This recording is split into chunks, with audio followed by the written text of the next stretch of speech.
Olá, boa noite. Sejam todos muito bem-vindos ao canal Embarque Imediato, trazendo as últimas notícias do mundo rodoviário. Novos articulados do BRT Rio são alvos de vandalismo. No Amazonas, Prefeitura inicia licitação para a compra de 12 ônibus elétricos para Manaus. As últimas ocorrências. Em Minas Gerais, acidente com ônibus da Útil deixa 1 morto e 10 feridos em Nepomucemo. Também em Minas, acidente entre carro e ônibus chama atenção em Nova Lima. Aqui no Rio, ônibus da Lanini Tour pegam fogo em Itaguaí. Na Bahia, acidente com ônibus da empresa Cidade Sol deixa 2 mortos e 1 ferido em Manuel Vitorino. A ANTT e Suzantur se reúnem para reinício das operações das linhas referentes a Itapemirim e Caiçara, mas data ainda não foi definida. A empresa de Santo André, no ABC Paulista, vai encaminhar à agência informações referentes às linhas, quadro de horários, frota habilitada compatível com a operação a ser realizada, a lista de motoristas habilitados e infraestrutura. Buser alega que a NTT descumpre decisão judicial e segue apreendendo ônibus fretados. Viação Útil inicia processo de mudança de sua identidade visual em ônibus mais antigos. É Natal no Grupo Guanabara. Pelo 6º ano consecutivo, a Guanabara traz ônibus iluminado para o Natal. E ainda, Grupo JCA registra crescimento de 57% nas vendas para as viagens de fim de ano. Tudo isso você confere agora.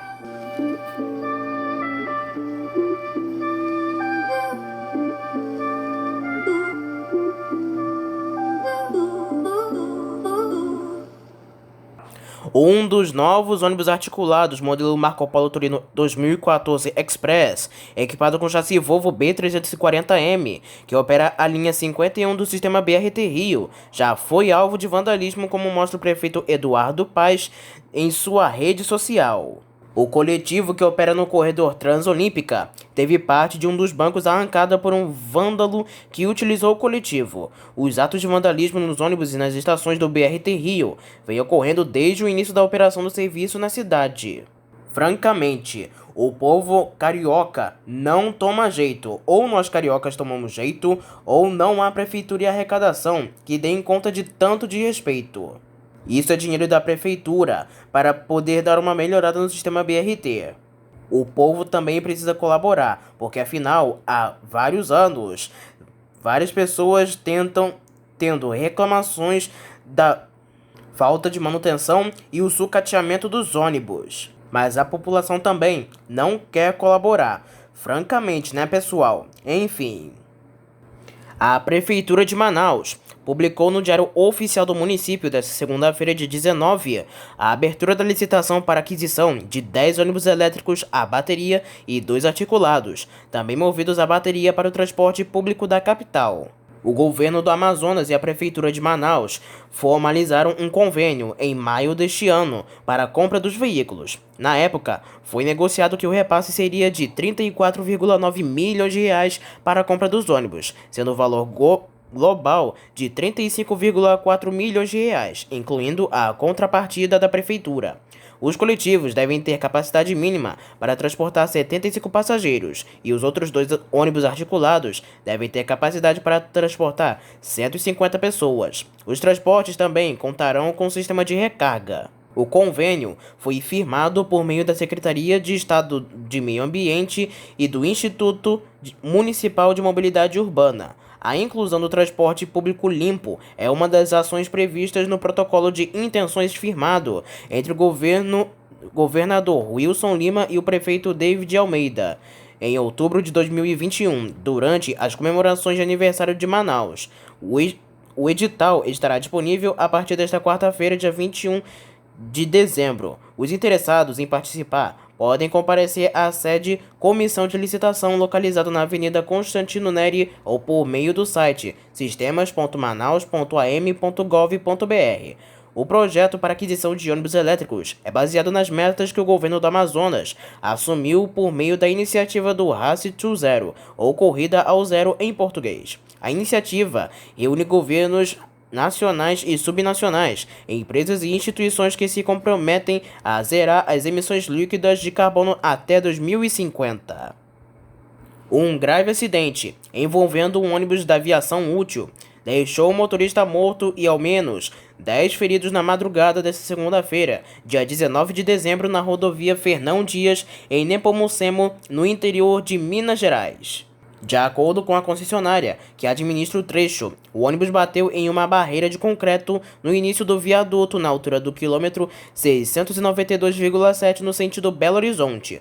O coletivo seguia de Campinas para Barbacena com cerca de 30 passageiros. Ainda segundo a Arteris Fernão Dias, a equipe de resgate foi acionada para a ocorrência por volta das 4 horas da manhã. O motorista do ônibus, identificado como Domingos Antônio Xavier, de 51 anos, ficou preso às ferragens e morreu no local. O corpo do rodoviário foi retirado das ferragens pelo Corpo de Bombeiros e levado para o IML de Lavras.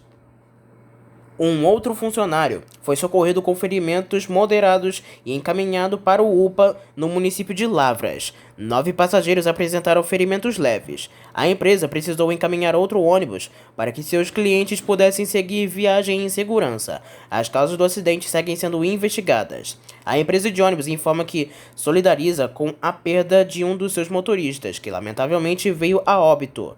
A aviação útil afirma que colabora com as autoridades para apuração e esclarecimento dos fatos e está prestando todo o apoio aos familiares da vítima, que foi atendido na Santa Casa da Misericórdia de Lavras, no interior de Minas Gerais. A nota da empresa de ônibus afirma ainda que os passageiros não tiveram ferimentos graves, apenas escoriações, e que todos foram liberados para seus lares. As bagagens e pertences foram encaminhadas aos respectivos donos.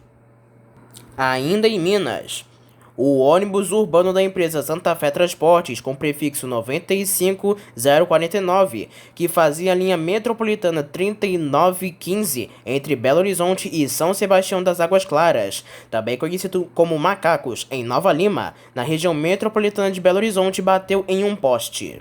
O acidente ocorreu na tarde desta terça-feira, dia 20 de dezembro, na rodovia estadual AMG 160, como informa o Corpo de Bombeiros de Minas Gerais. A corporação informa que uma viatura que passava na região atendeu a ocorrência e, apesar do susto, não houve ferimentos graves.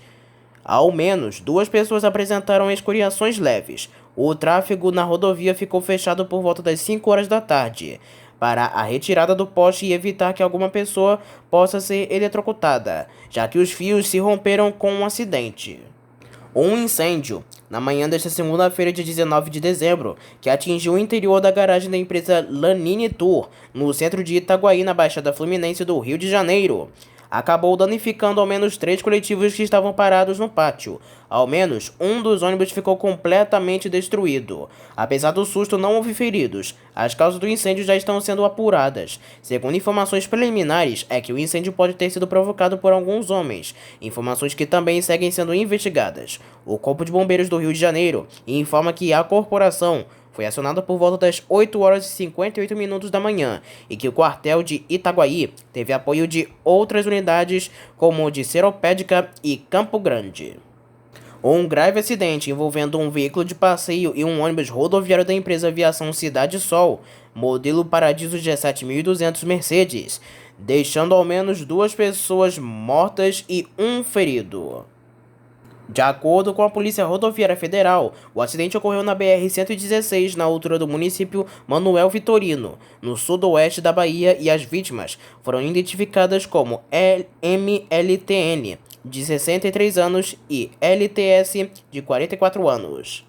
Um homem que não teve a sua identidade revelada foi encaminhado para o Hospital Prado Valadares, em Jequié, e está internado na Sala Vermelha. Não há detalhes sobre o estado de saúde dele. Ainda segundo a corporação, o ônibus que saiu de Vitória da Conquista e tinha como destino o município de Jequié acabou sendo surpreendido pelo carro com placa de Mogi das Cruzes, São Paulo, que tentava fazer uma ultrapassagem. Ainda de acordo com a PRF, o condutor do coletivo desviou para o acostamento para evitar o acidente. No entanto, o carro bateu na roda traseira do ônibus. A concessionária Via Bahia, que administra o trecho, informou que, devido ao acidente, houve um congestionamento de cerca de 4 km na região e que, por volta das 5 horas da tarde, o tráfego de veículos estava normalizado. As causas do acidente estão sendo investigadas.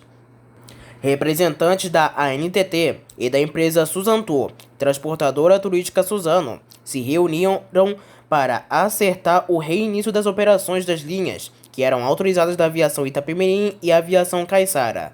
O encontro ocorreu na última quarta-feira, dia 21 de dezembro de 2022, com os resultados ratificados nesta sexta-feira, dia 23 de dezembro. Segundo a agência, a data da retomada das operações comerciais com as vendas de passagem ainda não foi definida. Tudo vai depender de a Suzantur atender os requisitos determinados pela ANTT para linhas rodoviárias interestaduais e internacionais. A companhia, com sede no ABC Paulista, se comprometeu a informar as linhas, quadro de horários, frota habilitada compatível com a operação a ser realizada, a lista de motoristas habilitados e infraestrutura. De acordo com a resposta da ANTT ao Diário do Transporte, o início das operações, já sob responsabilidade da Suzantur, será gradual e a própria empresa terá de se manifestar sobre as primeiras linhas. Todas estas informações serão analisadas pela ANTT, que dará o parecer sobre a liberação. O juiz João de Oliveira Rodrigues Filho, da primeira Vara de Falências e Recuperações Judiciais do Tribunal de Justiça de São Paulo, determinou nesta segunda-feira, dia 19 de dezembro, que a ANTT cumpra em 48 horas decisão judicial que permite com que a Suzantur passe a operar em forma de arrendamento as linhas das falidas viações Itapemirim e Viação Caiçara. A decisão de Oliveira, que decretou a falência do Grupo Itapemirim em 20 de setembro deste ano, contemplou a autorização para a Suzantur assumir, em forma de arrendamento, as linhas e estruturas dos serviços interestaduais da Itapemirim e Caiçara. A ANTT tentou recorrer da decisão, mas a Justiça determinou o cumprimento pela agência. A reunião da ANTT com representantes da Suzano ocorreu na última quarta e teve como objetivo seguir os trâmites para o cumprimento de decisão judicial em favor da transportadora. Durante o encontro, ficou acordado que a transportadora deverá encaminhar à agência informações referentes às linhas, quadro de horários, frota habilitada compatível com a operação a ser realizada, a lista de motoristas habilitados em infraestrutura. A Suzano também deverá se manifestar a respeito de quais linhas serão atendidas, observando o início gradual das operações e garantindo a segurança dos veículos, de acordo com a capacidade operacional demonstrada pela arrendatária, que serão analisadas por esta agência reguladora, sob os termos da Resolução ANTT número 4.770 de 2015. Em relação à data de operação, assim que forem atendidos os requisitos obrigatórios, a empresa já poderá atuar. Passageiros de 9 ônibus de empresas de fretamento que faziam viagens pela plataforma Buser foram impedidos de seguir viagem devido às apreensões irregulares dos coletivos feitas pela ANTT. 3 apreensões ocorreram na noite desta quarta-feira, dia 14 de dezembro, e outras 6 na madrugada de quinta, dia 15, todas no município de Itatiaia, na região serrana do Rio de Janeiro. As apreensões ocorreram após uma nova decisão do Tribunal Regional Federal da Terceira Região, que reforçou a proibição à ANTT de realizar novas apreensões indevidas de ônibus de fretamento sob a alegação de transporte clandestino. A decisão do TRF número 3 desta quarta-feira fixa uma multa diária de R$ 5.000 em caso de descumprimento, desde que a liminar inicial foi concedida em outubro pela desembargadora federal Mônica Nobre. A ANTT já apreendeu mais de 80 ônibus, prejudicando cerca de 2.000 passageiros e causando prejuízo às empresas fretadoras e à Buser. De 2020 até agora, são quase 1.000 veículos apreendidos de forma indevida pela fiscalização da agência.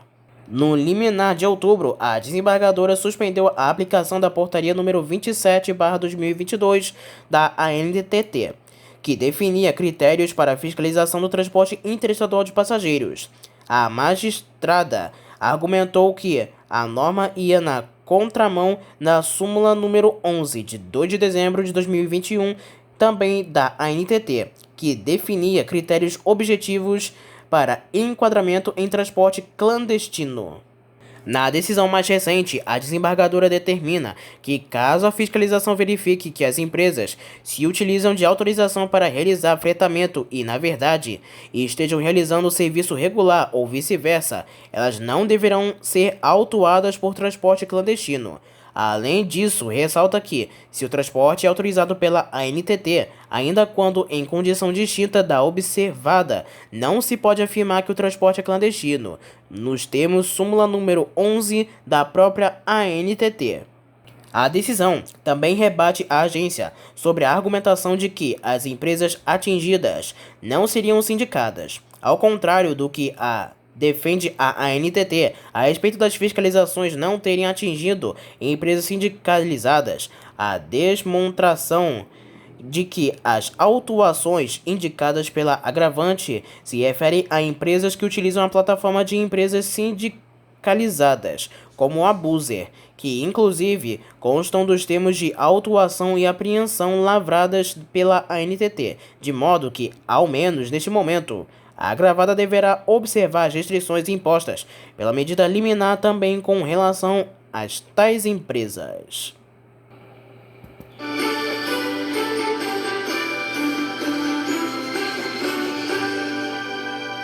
É Natal no Grupo Guanabara.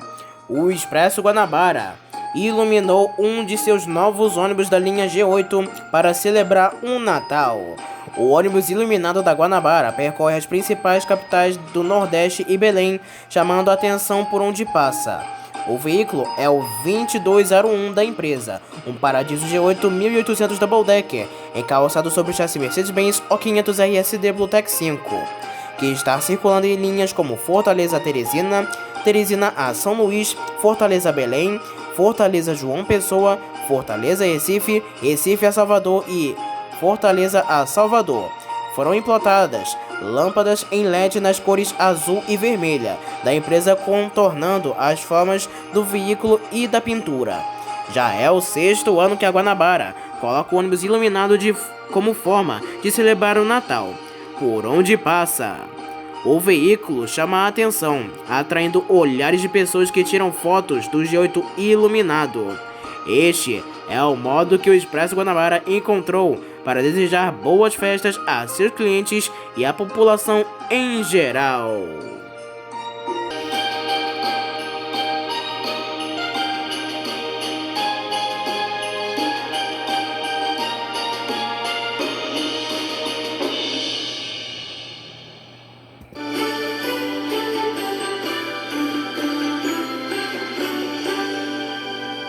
Pelo jeito, agora é literalmente tudo Guanabara.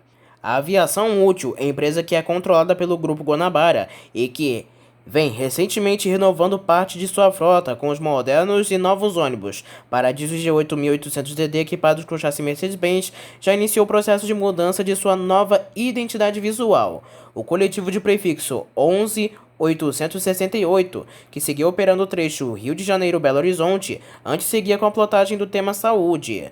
O mesmo veículo também já circulou no mesmo trecho a serviço da plataforma de viagens ClickBus.